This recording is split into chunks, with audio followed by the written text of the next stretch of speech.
ఉమ్మడి ఆదిలాబాద్ జిల్లాలో మున్సిపాలిటీలో అభివృద్ధి జరగలేదనే ఆందోళన వ్యక్తమవుతుంది. బైంసా మున్సిపాలిటీ మౌలిక వసతులు లేక అవస్థలు పడుతున్నారు ప్రజలు. అభివృద్ధికి నిధులు మంజూరవుతున్నా మున్సిపాలిటీ అభివృద్ధికి నోచుకోలేదనే ఆగ్రహం వ్యక్తమవుతుంది.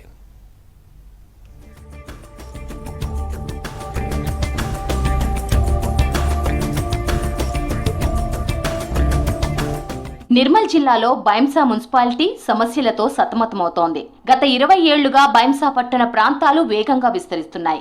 23 వార్డుల్లోని కాలనీలు అభివృద్ధికి నోచుకోవడం లేదు. ప్రధాన కాలనీల్లో కనీస జీవన ప్రమాణాల స్థాయిలో రోడ్లు, విద్యుత్, డ్రైనేజ్ వ్యవస్థ ఏర్పాటు చేయలేదు. బైంసాలో 1.25 లక్షల జనాభాతో 28,393 కుటుంబాలు నివసిస్తున్నాయి.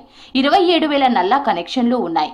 మున్సిపాలిటీలో 25 మిలియన్ లీటర్ల నీరు అవసరమవుతోంది. మిషన్ భగీరథ స్కీమ్ ద్వారా శుద్ధవాగు నుంచి నీటిని పంప్ హౌస్ కు తరలిస్తున్నారు. అక్కడి నుంచి నీటిని ఫిల్టర్ బెడ్, 36 వాటర్ ట్యాంకులతో తరలించి స్టోర్ చేస్తున్నారు.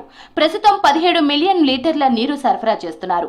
బైంసాలో 8 మిలియన్ల లీటర్ నీటి కొరత ఉంది. దీంతో పలు వార్డుల్లో తాగునీటి సరఫరాలో ఇబ్బందులు ఏర్పడుతున్నాయి. రోడ్లన్నీ దవ్వేసి ఆ వాటర్ మొత్తం నీళ్లు మొత్తం బయట దాన్ని ఏమంటారు ప్రవహించినటువంటి ఘటనలు ఉన్నాయి. అదేవిధంగా ఆ రోడ్లు మొత్తం దవ్వేసి దాన్ని ఎక్కడికక్కడ విడిచేసినటువంటి సందర్భాలు కూడా చాలా ఉన్నాయి. కానీ కాంగ్రెస్ ప్రభుత్వము భవిష్యత్తు దూరదృష్టి ఉన్నటువంటి ప్రభుత్వంగా మేము భావిస్తున్నాము.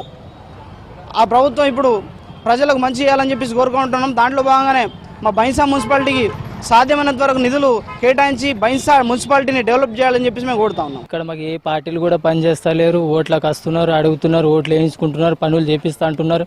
ఏ పనులు కూడా చేస్తలేరు. గత 20 సంవత్సరాల నుంచి మాది ఇదే తిప్పలు ఉన్నది. మాకు ఇదే ఇక డ్రైనేజర్ లేవు, ఒక సీసీ రోడ్లు లేవు. గత 20 సంవత్సరాల నుంచి మాకు బాగా ఇబ్బంది ఉంది. మాకు బైంసా మున్సిపాలిటీలో అభివృద్ధికి మంజూరైన కోట్లాది నిధులపై రగడ జరుగుతోంది. కేంద్ర రాష్ట్ర ప్రభుత్వాలు నిధులు మంజూరు చేస్తున్నా కనీస సదుపాయాలు లేకపోవడంపై ఆగ్రహం వ్యక్తమవుతోంది. ప్రతి ఏడాది బడ్జెట్లో కోట్లాది నిధులు అభివృద్ధికి కేటాయిస్తున్నారు. రాహుల్ నగర్, డబ్బా కాలనీల్లో కనీస సౌకర్యాలు లేవు. వానాకాలంలో కాలనీల్లోకి ఇరువైపులా బ్యాక్ వాటర్ చేరుతోంది. డ్రైనేజీల్లో మురికి నీరు నిండి రోడ్లపై ప్రవహిస్తోంది. మురికి నీరు, వరద నీరు కలయికతో రోడ్లు బురదమయమవుతున్నాయి. మురికి కాలువలు అస్తవ్యస్తంగా ఉండడంతో పరిస్థితి దారుణంగా మారింది. దోమల వ్యాప్తితో అంటువ్యాధులు ప్రబలుతున్నాయి. మున్సిపాలిటీలో ట్యాక్సులు చెల్లిస్తున్నా ఆ స్థాయిలో అభివృద్ధి కనిపించడం లేదు. అభివృద్ధి పనులను గత 10 ఏళ్లుగా గులాబీ పాలకులు పట్టించుకోలేదనే విమర్శలున్నాయి. అధికారులు, ప్రజాప్రతినిధులకు ఎన్నిసార్లు చెప్పినా ఫలితం లేకుండా పోయిందని బైంసా వాసులు వాపోతున్నారు.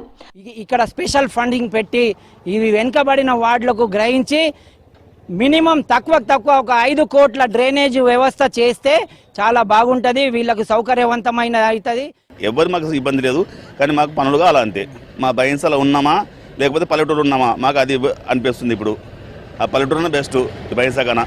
ఎక్కడెక్కడో చేస్తున్న నిధులు అయినా ఈ వాళ్ళలో 5 గల్లీలు ఉన్నాయి. ఆ గల్లీకి ఇప్పటిదాకా 5,000 పని చేయలేదు. మున్సిపాలిటీకి ఎన్నోసార్లు పోయాము. మున్సిపాలిటీకి స్పందన మాకు లేదు. కావున మేము ఇప్పుడన్నా ఈ ప్రభుత్వము కళ్ళు తెరిచి మా వాళ్ళలో దృష్టి పెట్టి డెవలప్ చేయాలని మేము కోరుతున్నాం. బైంసా మున్సిపాలిటీలో అభివృద్ధి నిధులపై శ్వేతపత్రం విడుదల చేయాలని డిమాండ్ చేస్తున్నారు పట్టణ వాసులు.